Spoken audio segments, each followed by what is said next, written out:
Well, good evening, and thank you for joining us. I've asked our news stations to take this press conference live because it's important that we have an opportunity to speak directly to the people of Illinois at this moment.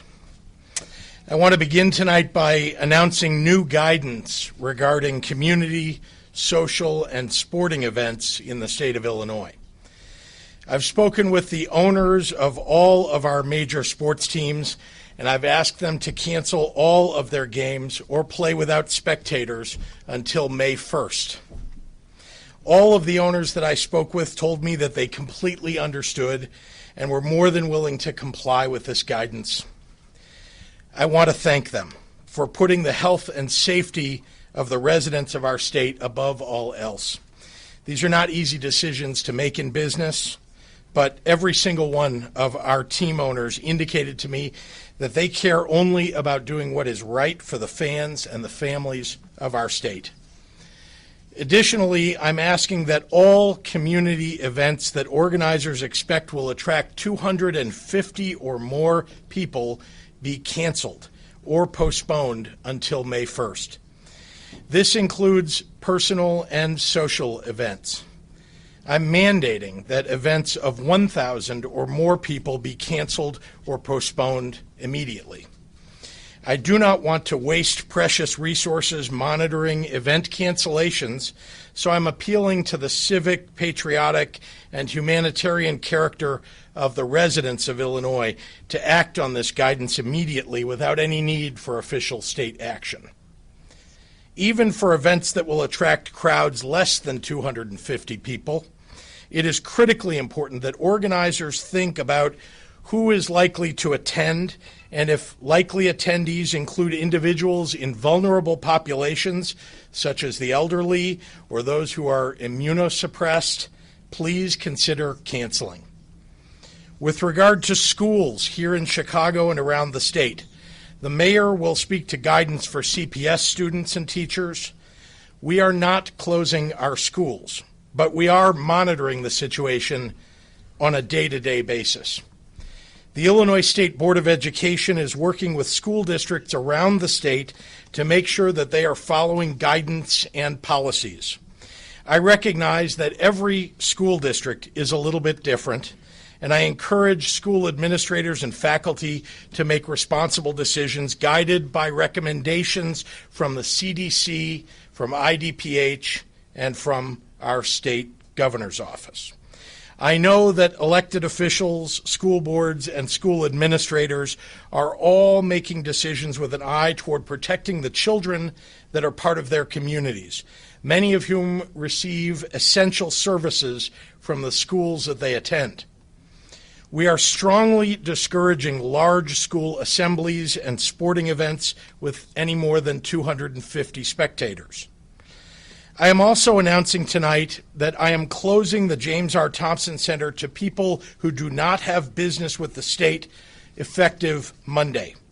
The JRTC houses many employees who perform essential functions for the state, and I need to take this extraordinary measure to make sure that they can continue to do their jobs during this challenging time. Additionally, we are working with all of our state agencies to provide guidance on telework options. I want to stress that, though, that many services the state provides are essential to the residents that live here, and where we can, we are going to make sure that we continue to provide those services. My governor's office is going to remain open and running. We know how important it is that Illinoisans be able to rely on the governor's office to answer calls, to troubleshoot problems, to share information and guidance, and continue to work with our healthcare providers and partners around the state to provide assistance and resources where needed. We will not let you down in these challenging times. I am asking that every private business that is able to have employees work remotely, and fortunately many can, consider making the decision to do so immediately. Those businesses that cannot easily have employees work remotely need to think through plans to promote social distancing at work. I also want to make clear that The election will proceed forward on Tuesday. I'm encouraging all local election authorities to expand the hours of early voting every day until Election Day. Voting early usually means avoiding any crowds. You should take advantage of that if you don't want to wait until Election Day. If you would like to vote by mail but have not applied for a ballot, you can fill out and submit a ballot application in person at their clerk's office or early voting location, even after the online deadline today. We encourage voters who choose that option to do so as soon as possible so they can get their vote-by-mail ballots in time to return them by mail by Election Day. We are also very mindful of Illinois residents who live in nursing homes. Nursing homes throughout the state have been taking necessary precautions to keep their residents and staff safe. In addition, election authorities have been working to move polling places in nursing homes to other locations. To ensure that our nursing home residents are able to exercise their right to vote on Tuesday, my office strongly urges all local election authorities to exercise their authority to personally deliver vote-by-mail ballot applications to nursing home residents who have not yet voted, so that they may have the opportunity to cast a vote on Election Day or by Election Day. For those of you who plan to vote on Election Day, please know that local clerks and boards of election are working diligently to ensure that polls operate smoothly and safely. The Illinois Department of Public Health issued a guidance specifically for polling places to make sure that election judges, volunteers, and voters are healthy and safe. Free and open elections are the structural support of our democracy. One of the most important duties that I have as governor is to do everything in my power to make sure elections proceed forward as planned. The guidance I'm issuing today is for the entire state of Illinois. I know that some people will ask whether these measures are necessary in counties and cities that have seen very few or no positive coronavirus cases. We have seen what works and what doesn't work from other countries around the world, especially in the earliest days of community spread of this virus. Don't be fooled into thinking that your community is immune. It is not. I'm not going to hesitate to take the most aggressive measures possible to protect the people of our state. Finally, I want to make an appeal directly to the press and to our public and our private institutions around the state. Please, please, do not report on, act on unconfirmed reports that may be grinding the rumor mill. The work involved in issuing clear and direct guidelines on a day-to-day basis, when new information comes in literally by the minute, is time-consuming and requires consultation with many stakeholders and partners. We are committed to getting it right every step of the way. We established these daily briefings so that the press and the public could get clear and reliable information directly from us. I wish I could tell you that going about your everyday lives with no adjustments was the best course of action right now. It is not, and I owe you honesty. We need to reduce social contact in order to try and control the spread of the virus and prevent our medical infrastructure from dealing with too many cases at one time. We all have responsibilities to the most vulnerable among us, and that means making sacrifices in the immediate term. We also have responsibilities to the healthcare workers and first responders who rush into danger for us every day. If we can do something to make their jobs easier, we owe it to them to do it. I know that for so many people, these sacrifices are difficult. I know that people's lives and livelihoods are going to be affected in the coming weeks. This state has an incredible group of civic-minded communities and leaders. I am asking all of you to find a way to ask your neighbors and your friends and your family to help. I'm appealing to your creativity and your generosity and the deep empathy that runs through every corner of this state, find a way to be a helper. It's easy to be overwhelmed by all the news coming at you right now, but the people of this state are an audacious and fearless bunch. Our public institutions are among the best in the country. We have the knowledge, the resources, and the talented people to deal with each new challenge that comes our way. A few weeks ago, I gave a State of the State address, and I told you that when you want to solve problems, you focus on the next important thing that needs to get done. That is what all of us are doing. That is what we will continue to do. And that is what you can do too. And together we'll find a way to the other side. I'd like to bring up the mayor of the city of Chicago, Lori Lightfoot. Thank you, Governor. Good evening, and thank Governor Pritzker for his remarks and for his continued leadership and partnership as we all navigate this very challenging time. And let me also acknowledge Cook County Board President Tony Preckwinkle, Dr. Allison Arwady, Commissioner of Chicago Public Health, Dr. Janice Jackson, CEO of Chicago Public Schools, Dr. Ngaze Ezike, Director of the Illinois Department of Public Health, and all the public health experts and city and state officials who are here today. As you're aware, our country is seeing a rise in the number of lab-confirmed cases of COVID-19. Our national case count trajectory looks similar to that of other countries, and Dr. Arwady will go into specifics around that. While evidence shows a low level of community transmission in the Chicagoland area, this is not a time to take chances. Choices must be made using facts, science, and concern for the most vulnerable among us. As mayor, I have an obligation to act with full transparency, to always be honest and forthright with our residents. And let me be as clear as possible. Every decision that I have made and every decision that I will make pertaining to COVID-19 is steered by data, public health guidance, and medical professionals.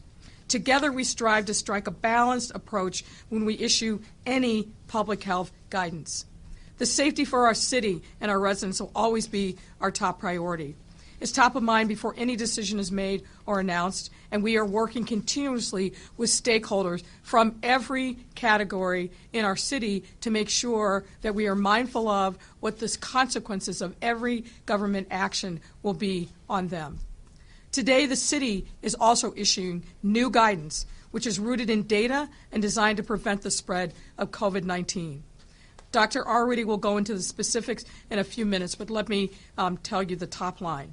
I want to be clear on some key guidance every Chicagoan and visitor must hear. First, community events, as the governor noted, community events of more than 1,000 people are banned for the next 30 days in the city of Chicago, period. Planned events, or community events mean planned events that bring together large numbers of people. We're not talking about airports, train stations, public transit, or schools. But we do mean conferences, banquets, concerts, and such. At that time, after 30 days, we will reassess the situation. We also strongly encourage organizers of events with 250 individuals to cancel or postpone. For now, it's clear no gathering takes priority over the health of any attendee. To do so would compromise the well-being of everybody, especially individuals over 60 and those with underlying medical conditions. Next, I want to address the status of our schools. At this time, CPS will remain open. Now, we would never put our children in danger, and I say that as mayor but also as a mother.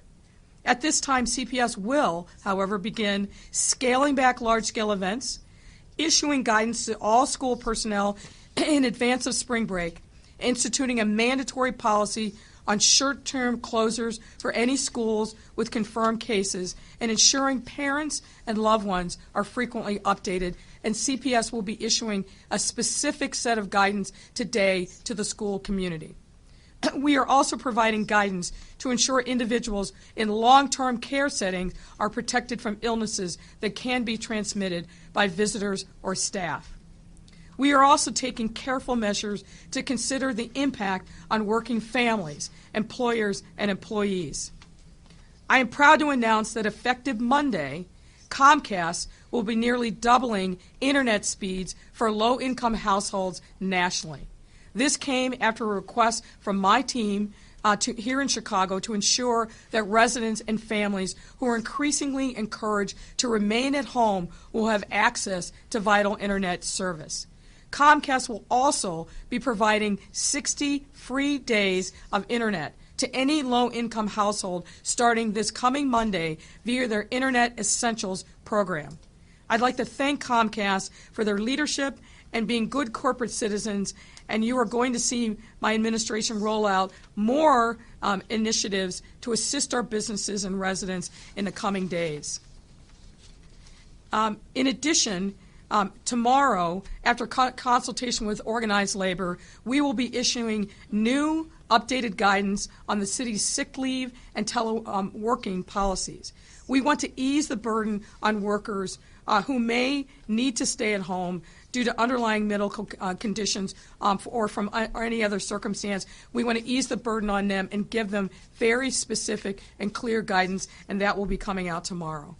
As the city looks to make conditions more flexible to our workforce, I want to echo what the governor said. We encourage private employers to do the same.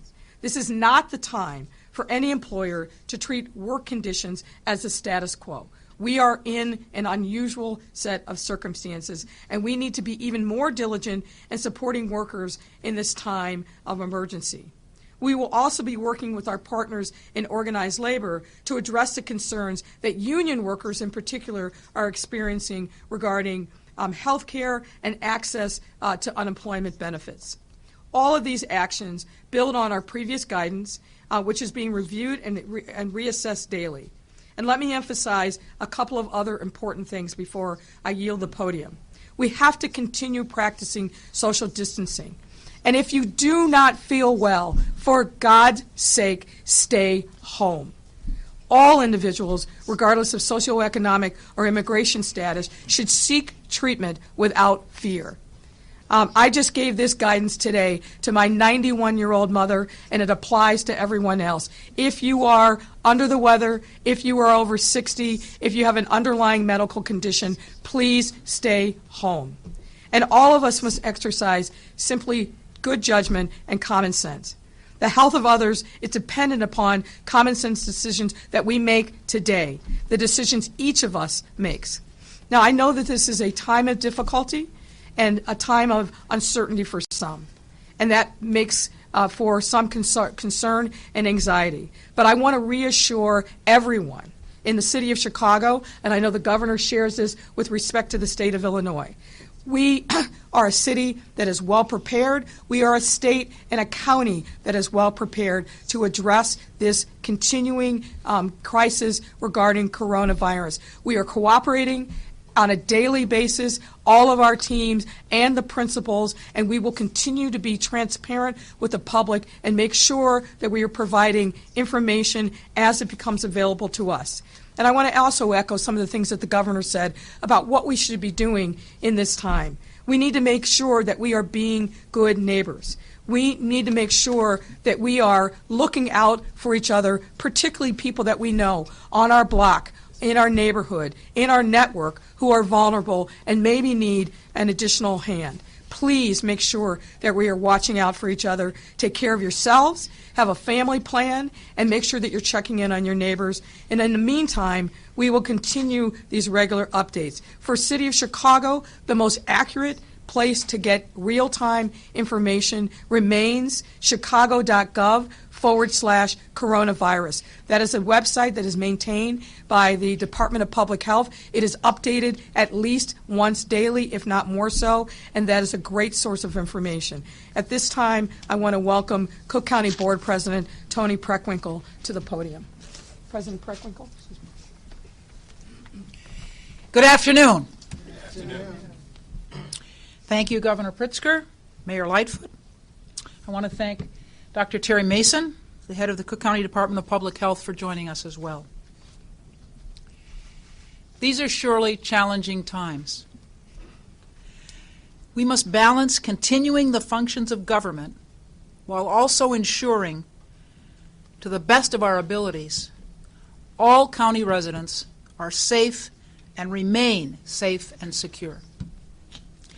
With this in mind, today I issued multiple executive orders that will require and include the following.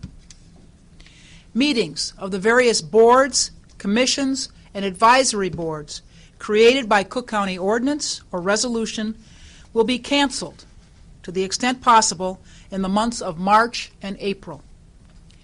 If cancellation is not possible, the meeting agendas should be limited to matters that require immediate action by the relevant board, commission, or advisory body. All committee and subcommittee meetings of the Cook County Board of Commissioners, except the Finance Committee, will be canceled for the month of March. The March 26th Cook County Board of Commissioner meeting and its agenda will proceed but be limited in scope.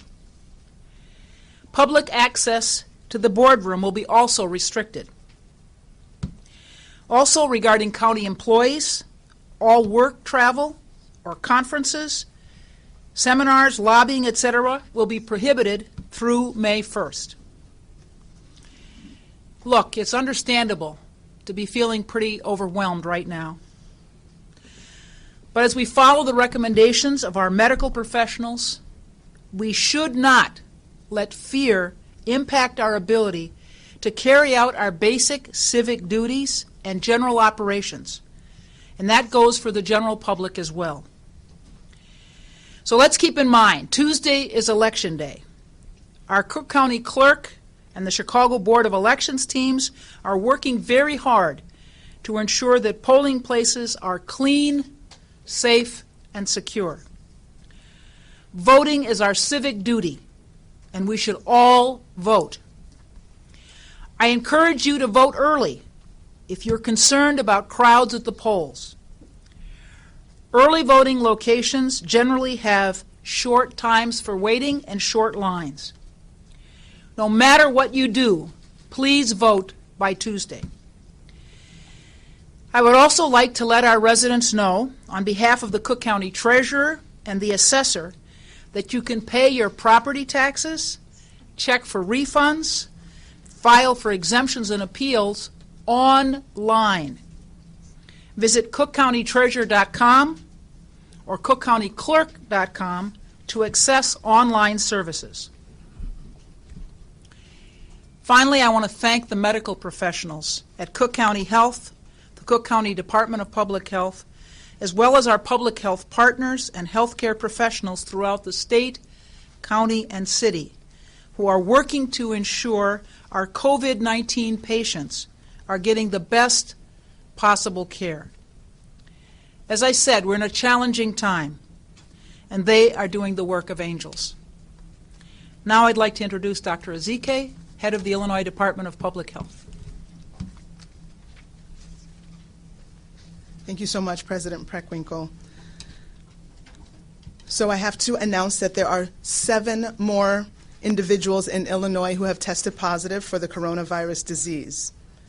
There are 2 additional cases in Chicago, a woman in her 40s, and a child. There is also a new case in Kane County, a gentleman in his 70s, and a case in McHenry County, a gentleman in his 60s. There are also 3 new cases in Cook County, 2 women in their 70s, and a gentleman in his 50s. We are investigating the travel history of these individuals, any potential contacts with known COVID cases. Public health officials from their respective jurisdictions will identify and contact all people who are considered close contacts of these identified cases. While older adults appear to be suffering more severe illness, the young child in Chicago is a reminder that anyone can be infected with this virus. Again, each new case involves monitoring and following up with the individual so that we can ensure that they receive the health care that they need. But it also means from that one case that dozens, if not hundreds, of additional close contacts will need to be identified, contacted, and have their information gathered and be monitored. I understand that there is a high demand for information, and we want to provide as much information as possible, but our top priority remains actually investigating the cases, as well as protecting each of these patients' confidentiality. Other states with increased cases, Washington, New York, California, they are all focused on their investigative efforts. And sometimes we can put out the number of cases and maybe the county that they reside in. Others do give the age range. We try to give the age range. But the important thing is that we want to focus on curing and caring for the cases and diligently working to identify other cases. We want to quickly notify people who would have come in contact with those cases so we can begin monitoring them for symptoms. Reports of suspected cases are inevitable, especially when we see more spread. But we do want to assure people that we are sharing the information as soon as we can. Approximately a third of our cases here in Illinois are travel associated. About half are related to a contact with a COVID-19 case. And the remaining cases are not as clear and could be the result of community spread. While the vast majority of cases are recovering, we have about 95% in isolation, either at home or in the hospital. At this time, there are no deaths associated with COVID-19 in Illinois. So while you may not have a case in your community now, we anticipate that there will be. We need to look not only where the virus is now, but work preemptively to try to mitigate additional cases that will be coming. Guidance for this novel virus is changing day by day, really hour by hour. And we want to empower people to think about what they can do and how they can reduce their risk of possible infection. As the state continues with containment efforts while also taking action to limit the spread, we are asking for individuals' help to limit the spread by, again, staying home when sick. And you've already heard the recommendations and mandates to postpone these large events.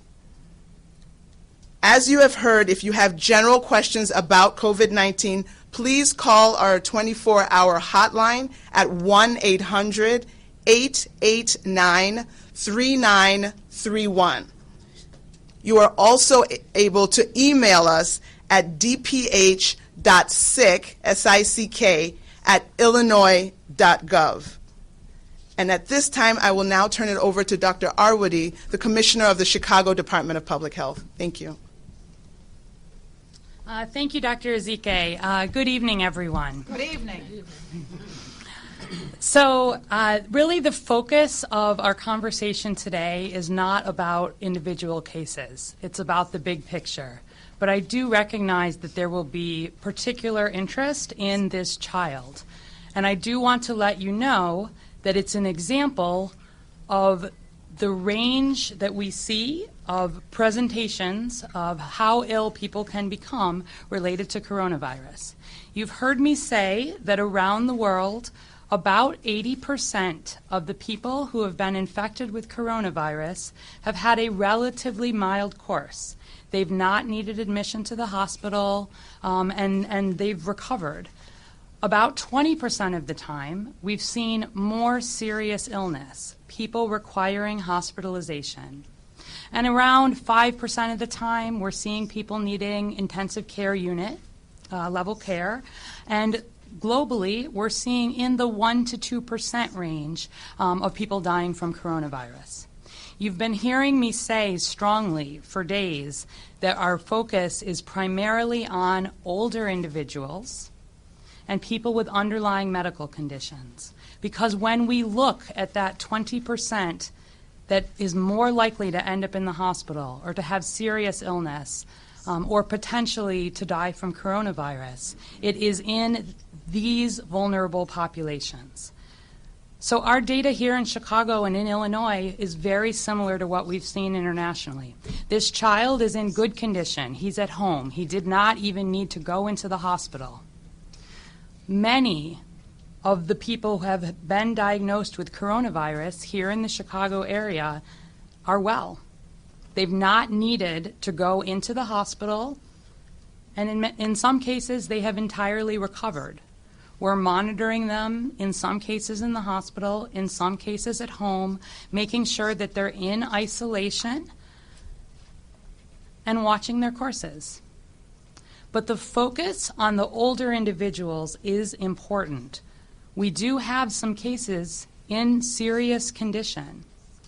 And that is why, again, we are emphasizing. You've heard the strong recommendations. You've heard about some of the guidance that we're providing, limiting these mass gatherings, really thinking about the social distancing and other ways to keep individuals safe.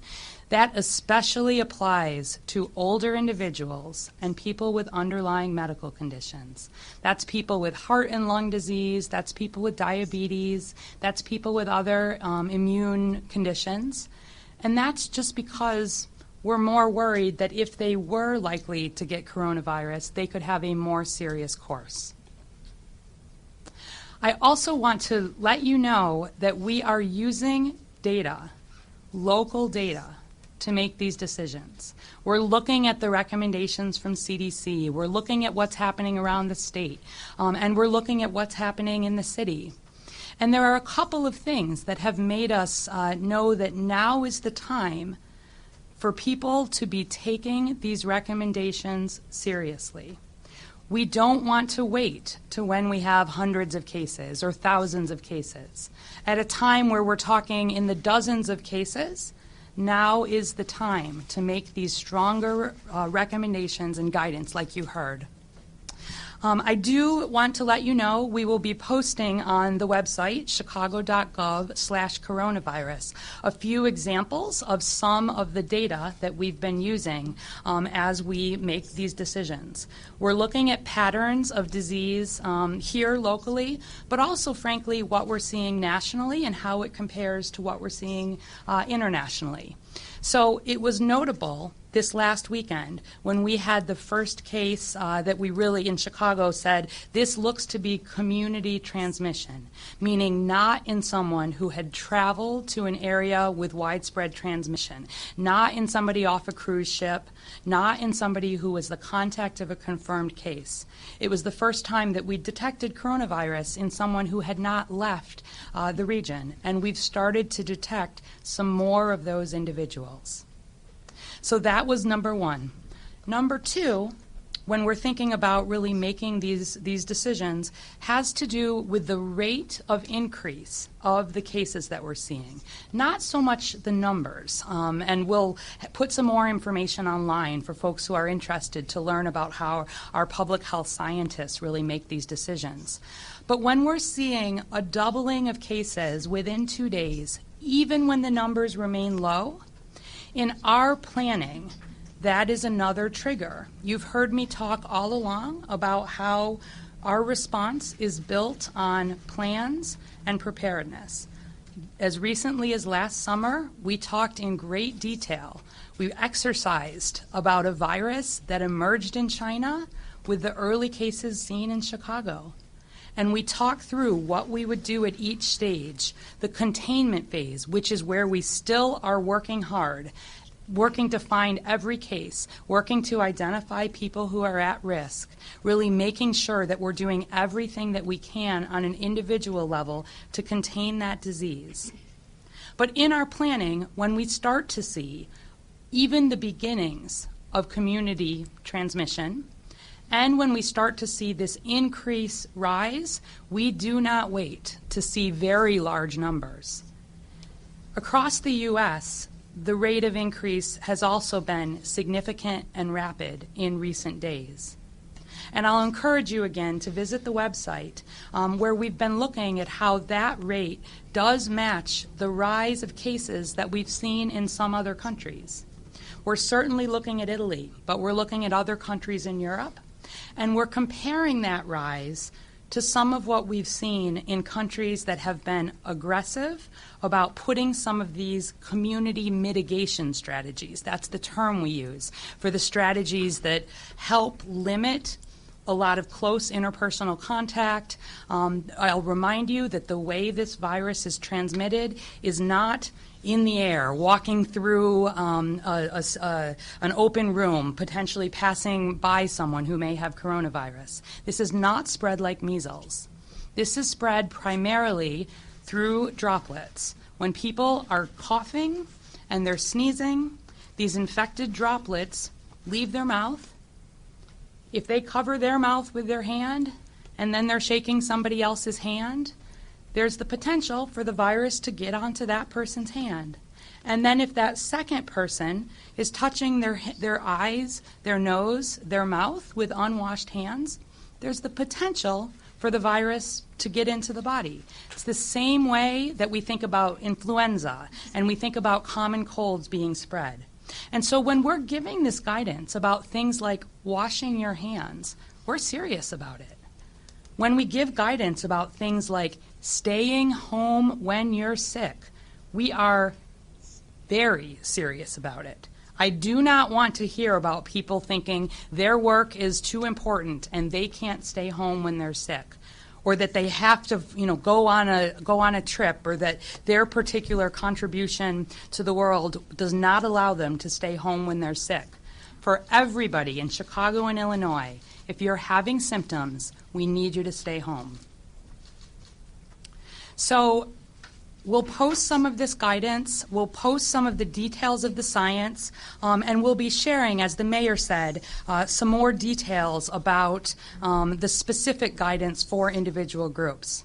I want to tell you quickly a personal story. Some of you know that I worked previously for the Centers for Disease Control and Prevention. I was in something called the Epidemic Intelligence Service, which is a training program that the CDC runs to train physicians and veterinarians and public health professionals in the science of responding to outbreaks. And I had the chance to work on some international outbreaks. Early on in the large Ebola outbreak in Liberia, I was on the ground. And I'll tell you, one of the most jarring things for me initially was that the whole country had stopped shaking hands. There was enough concern for potential transmission of Ebola, which has a much higher fatality rate, to be clear. About 1 in 2 people with Ebola potentially die, as opposed to 1 in 100 for coronavirus. But the country was taking it seriously, and nobody was shaking hands. They were elbow bumping, they were waving, they were bowing, but they weren't shaking hands. And I know it can feel hard to say, what should I do with this information? How should I be taking this in as an individual here in Chicago? I ask you to be guided by the science and by the recommendations that we're giving. It's not a time for panic. It's a time for planning and a time for taking the guidance seriously. Things like not shaking hands will make this clear. So I would ask all of you, as a very practical thing, stop doing that. Think instead about washing your hands more. Think about those who are vulnerable in and around your community and what you may need to do to help support them. Look to the websites. We are keeping them up to date with all kinds of guidance for vulnerable populations, for businesses, for schools, for workplaces, for certainly our nursing homes and our healthcare facilities where we're doing diligent work over time. So I won't, for the sake of time, go into more details about what's happening in the city of Chicago, but suffice it to say that the recommendations are largely what have already been on our website. There are things around teleworking, there are things around putting some of that social distancing in place, but the time is now for all of us to take this guidance and turn it into action. I thank the leadership of the city, the county, and the state for allowing science to guide our decisions and for making sure that we are as prepared as we can be. We need everybody to do their part, and together we will work as hard as we can to make sure that our response to coronavirus is as strong as it can be. Thank you. I'll now turn it back to Governor Pritzker. Thank you, Dr. Arwady. I just want to make the comment to all of you that I know personally that the leaders that stand behind me have been working day and night, nearly 24/7, to protect the people of Illinois, and I'm really proud to say that that work continues. All of us are unabated in that effort. Our agencies, our agency heads, and mainly I should call out the people who kind of work in the bowels of the organizations that these folks run. Everybody is working extraordinarily hard to get this right. So thank you. Happy to take any questions, and of course, Governor, all the leadership. What is your legal authority to shut down these events of 1,000 people or more? Is it within your powers within the state constitution? Is it somewhere in state statute? What gives you that ability? It's combined not only the disaster declaration that we made already, but also the powers of the director of the Department of Public Health. So those two combined give us the ability to do that. Governor, can you talk to us about the state of the test kits, where we are, Yeah. and how many we need, and are there private entities that the state can look to start upping the test kits in the state? Yeah, I'm glad you asked, because this is something of grave concern to me and to all of us. Let me start with just differentiating for you as you report on it. Test kits from tests. Test kits have multiple tests associated with them, and then there are just the individual tests. How many people can you test? How many times can you test specimens? And so we have had not enough tests. I mean, just period. And there still are not enough tests. And so we've had to be careful about screening people for all kinds of other things before we get to the point where we say, okay, you've got all the symptoms associated with coronavirus and you're not testing positive for these other things, we're going to test you for coronavirus. Remember, some of the symptoms are the same as other flu, for example. So that's number one. Number two, we have been banging the drum to have the federal government step up. They have given us more tests, a few thousand more tests. But as you know, we are testing people very regularly now as we're identifying people as, this has become more widespread, or the understanding of it's more widespread. And so we will, we still have a very limited number of tests overall. When will we get more? Well, let me start with the mistake that was made early on by the federal government was shutting down the great research institutions like the ones we have here in Illinois, our hospitals, our researchers, and saying, no, we've got this. Don't develop tests on your own. We're not going to approve tests that you develop.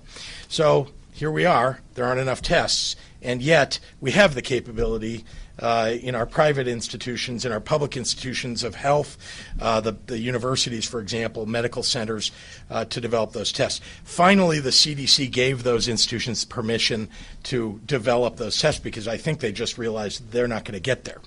So we have institutions in Illinois that are developing those tests and are seeking rapid approval from the FDA in order to use those. That's still not going to cover everything we need. Now, the mistake, again, that was made early on was not made by the WHO, not made in Korea, and they are testing tens of thousands, hundreds of thousands of people. We are testing thousands in the United States. So I believe that we will have more tests available over the next 2 weeks. You asked about private labs, I think. The federal government has been telling me for, I think, a week and a half to 2 weeks that we would have millions of tests available. I think you've heard people say that on national television. I was expecting, because I was told by Vice President Pence, that one of those major lab companies would have those tests available last Friday. They didn't. And then Monday, the other major lab test company in the United States would have millions of tests available. They don't. So we're still waiting. I'm hoping that we're going to see a breakthrough soon. I know they're all working on it, but we don't have the tests yet. Does that mean we have 3,000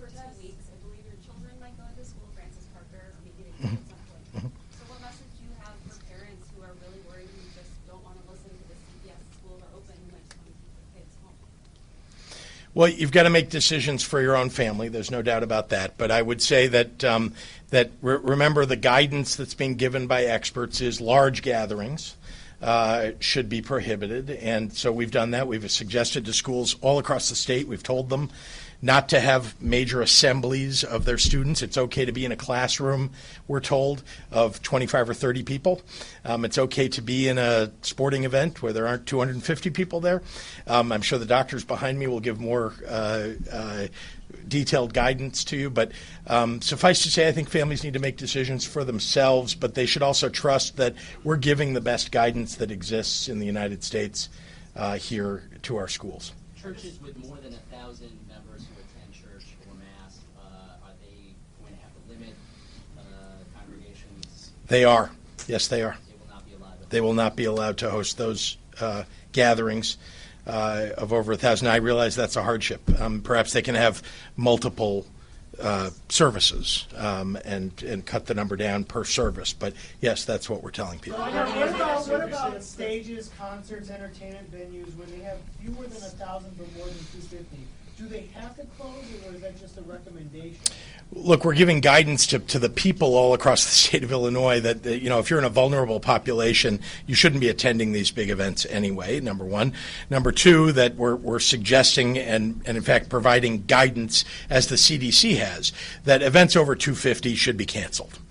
But we are also saying that we will break up events of more than 1,000 people, that we will take the authority that we have to make sure that those events are not taking place. It's wrong. I mean, people should know better. I think the people attending, if they see that there are more than 1,000 people attending, people organizing who think there are going to be more than 1,000 people attending, should be telling the organizers and the leaders not to do it. But local authorities have the ability, and we have the ability, to tell them to shut it down. Governor, if I can, let me jump Yes, in on sorry, this. Mayor wants to also answer that question. What I should also say is that here in Chicago, we've been working with a lot of folks in the entertainment industry, from the theaters to the concert venues and so forth. So they've been brought along on this journey about the specific guidance that we're issuing today. And as the governor intimated with the sports teams, universally, everyone that we have been talking to about the necessity of this, the science behind it, what the data is, we've got an overwhelming positive response. So I think that people recognize this is an unusual time, and it's time for them to step up. We recognize that there are going to be economic consequences, and as I said in my prepared remarks, we're working to make sure that we are mitigating those consequences for the workers. But this is a time where we have an opportunity to bend the curve and the arc of this virus in a different direction, and I think people understand and appreciate why we're doing this and why we're making these suggestions. Can you talk for a second about the situation with the elections? Are you having problems getting polling places?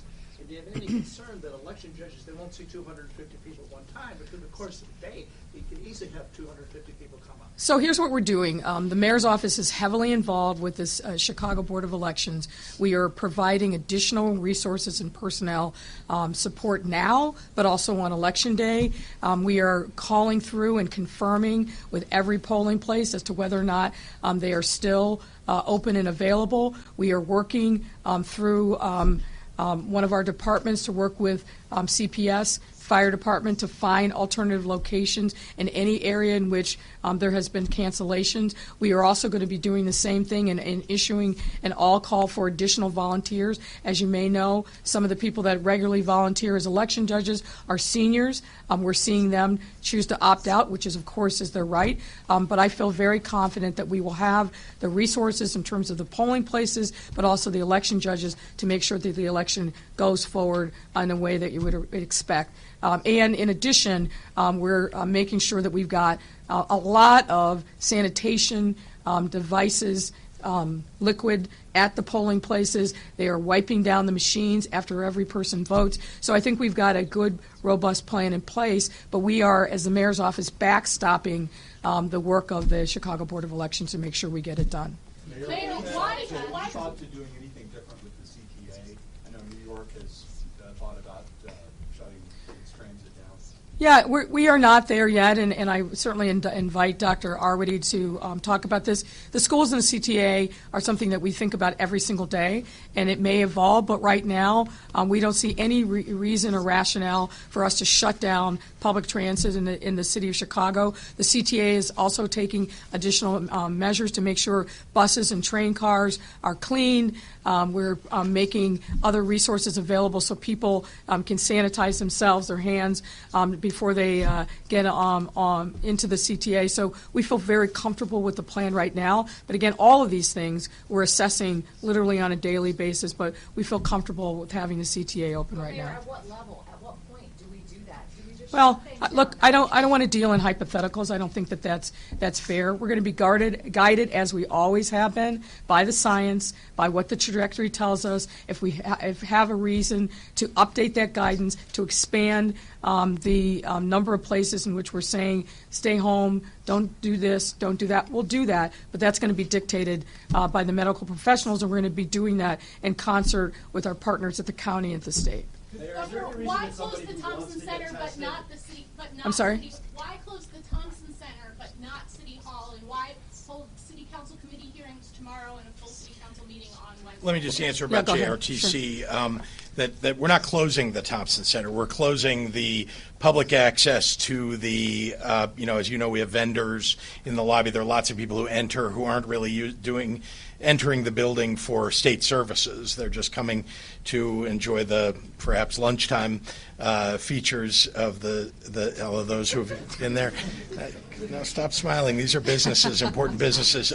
But seriously, we just think that we have to keep the essential functions of government going. We have the office situation here is such that people can social distance themselves, and we're encouraging that, of course. But they can still do their jobs while doing that, and we don't need to invite, lots of people. You've seen that sometimes we get big crowds in the lobby, so we're not having events in the lobby of the Thompson Center. Yes, people, and they're. That's correct. Yeah, and we've tried to move things a little bit to avoid crowds. Just one example is I think you may have seen today that we allowed by order allowed people who are submitting cannabis licenses. Last time we had a day like that, everybody showed up all at once. It was hundreds of people, and so we wanted to avoid that. We have a deadline for that, so we've given people the ability to send them in certified mail and a bit of an extension, so that we don't have a crowd showing up I all at once. understand the science that you're talking about not closing the schools just yet, and we're not there yet. You do have spring break coming up, which will have students and teachers, staff out of that school for a week, something parents have already planned in advance for. Mm-hmm.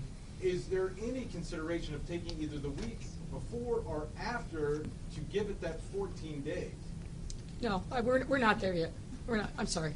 No, we obviously we're thinking about not just today or tomorrow, but the long-term trajectory of what we're seeing as the kind of ramp up and spread of the virus. We're not there yet with schools, and we may not ever get there. And again, I'll invite Dr. Arwady to expound on this a little bit more. Obviously, we're thinking about all of these issues, all the various contingencies, the various touch points where we see gatherings. We're basing and looking at the learning that we're getting not only from across the world, but also our sister states, our sister cities. But we don't see a reason at this point to shut down the schools. Now, keep in mind, when you think about shutting down the schools, and particularly with respect to CPS, that has a lot of potential cascading effects. A substantial percentage of our students depend upon the schools for eating. They depend upon the schools for shelter, and in some instances for where they get the clothing and other needs. So it's a very big deal to say that we would be shutting down schools. We are not there yet. Obviously, we're putting the public safety and public health first and foremost. Right. Should there be a reason for us to do that, we won't hesitate to do that. But we are not there yet, based upon the current public health data. Dr. Arwady, if you want to. Yeah, may I just add, just to clarify one thing there. So first of all, where we think about the places of primary concern, again, based on what we know about this virus, I am much less concerned about schools and much more concerned about places like nursing homes and long-term care. Children, by and large, have not been shown to be major transmitters of infection. They also have been much less likely to get seriously ill. We're always going to put the health of students first. I want to just touch on the 14 days because I know there's a lot of numbers and days going around. 14 days is the time that we follow someone from after they've potentially been exposed to somebody with coronavirus or they've been in an area with widespread transmission. We follow them for 14 days because that's thought to be the longest time after the exposure that they might develop symptoms and show that they've been infected. I want to also just remind everybody that in this whole testing conversation, the test that we have is a test of a swab in the nose and in the throat. There has to actually be enough virus in the nose and in the throat to detect the virus. And so we don't just test everybody right at the minute that they have potentially been exposed. Your test doesn't mean anything at that point. You follow people for the 14 days. If they develop symptoms or if they're a very close contact, we make that testing recommendation. So in a school setting, the 14 days, there's nothing magic about 14 days in a school. Where we have potentially a child or a staff member who has been in school, especially during the time that they're symptomatic, we'd be looking to say who was in close contact, again, with that student. Certainly, we would be working with the school to close for a short period of time, do a big cleaning, understand if there are individuals who need to be followed for that 14 days at home. But there is not a good scientific reason to close schools, especially sort of in an indefinite kind of way at this point. So we've already been working closely, very closely, with Chicago Public Schools, our private schools, as we've our Archdiocese, thank you, as we've seen situations like this. Again, the Public Health Department will work with the schools, and we would ask schools to wait to have conversations with the public health experts in whatever jurisdiction you're in to make sure that the decisions we're making are the ones that are safe for our students and made really based on the science. You talk about making decisions based on the City Hall is not being closed and why the committees will go on as scheduled in the City Council meeting? Because there's no reason for us to close them yet.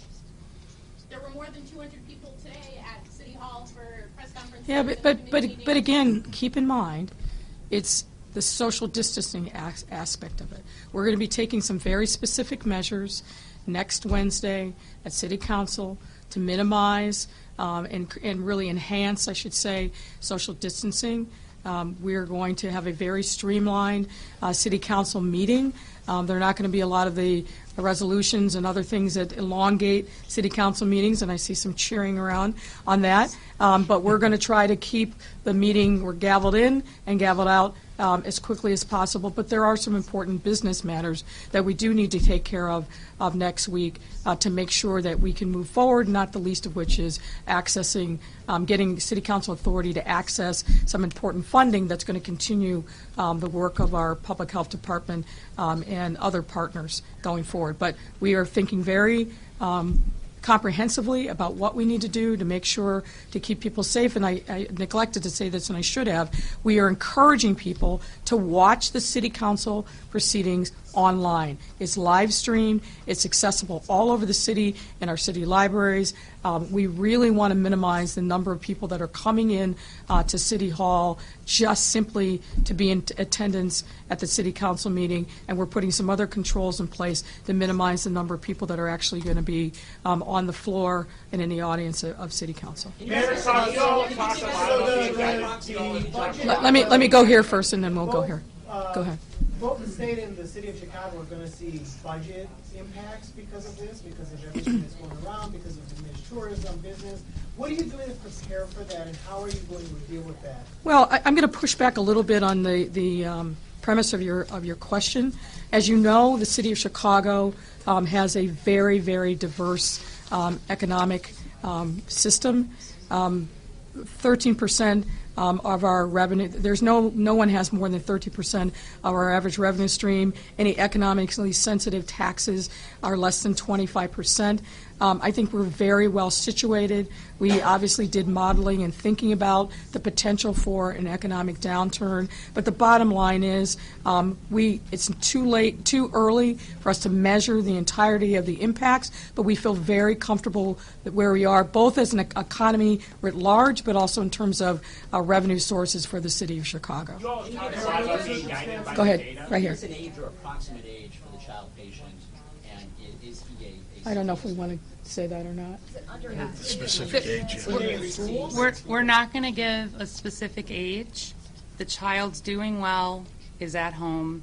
But will their school? We will, if there are significant necessary updates, we'll give it. We've been in touch already with that child's school, and we've been working with that school to make sure that they have the updated guidance. You all have been talking a lot about. So let me just say, folks, I understand that there's a real desire for additional data, but we do have to take into consideration privacy rights of individuals under federal and state laws. We have, I think, shown you that we will give as much information as we possibly can, but particularly when it deals with children, we have to be very careful. We've given you as much information as we feel comfortable giving at this time. You all have talked a lot about being guided by the data. What in the data tells you that you should mandate events of 1,000 people or more be canceled, but only recommend that events of 250 or more? Sure. So, yeah, that's a very good question. We've been looking at data that really lets us predict the likelihood that someone with coronavirus would be at a given size event. There's been modeling of that at a national level. We've looked at that similarly at a local level. And so that's where we've been able to say, you know, this 1,000 mark really sets a point where there might be a 1% risk, for example, that you could have someone there with coronavirus. We're using our local data to make these decisions. That's what we will continue to do moving forward. We will adjust them as is necessary, but that's a very good example. There's a lot of data happening behind the scenes, not just on the testing, looking at things like how much influenza-like illness are we seeing in emergency departments. We do that all the time anyway for flu. So we're looking at that. It gives us a sense of, you know, what's happening in the area and across the state. And we're looking and comparing that to what we see around the country and the world. I would just add one thing that on top of the data, we are fortunate here in Illinois to have some of the world's experts in epidemiology. We have some of the great medical research institutions in the world. And so I've been in touch, and I know the mayor has as well, with those resources to get their best judgment. Look, you all have to remember, this didn't exist, as far as we know, before November, or at least none of us knew it. And the research about it only really began in earnest in the months after that. And now, of course, it's, you know, on everybody's mind. So we've got the best minds on it. We're listening to them. And as they work the data and they come up with answers, you know, we are bringing those to bear on the policies that we're effectuating. Are there any restrictions on cruise passengers coming back to Illinois, and are you considering any other travel restrictions going forward? There are cruise passengers that we know of that were that have been on other cruises that have been identified by the CDC, by the federal government. They are in quarantine now. As you know, there are a number of people who came off of cruise ships that are at bases or other places, you know, in a 14-day self-imposed isolation. And so those are the ones that I'm aware of. The ones that are back in Illinois, we've had a couple of cases of people that we became aware when they were discovered, when they came forward, rather, and they were tested, and where the investigation began, they were on a cruise ship or one or another of these cruise ships. So that's how we know about the cruise ship passengers in Illinois. Circumstances would somebody be denied a test if they so wanted? I asked because, you know, we've been contacted by people who said they wanted to get the test, Yeah. felt they had need for exposure, but didn't meet certain criteria. Well, let me remind you that the President of the United States said anybody who needs a test can get a test. That was not true. It still is not true. We do not have enough tests. I want to make sure that we get enough tests so that people who want to get a test can get a test. Right now, we have to make sure that we're focusing the number of tests that we have today on the people that we know are exhibiting symptoms and have gone through the battery of other tests to determine they don't have flu, for example, or something else. So that's where we're focusing our efforts. Thanks, everybody. Thank you. Hey, Jordan.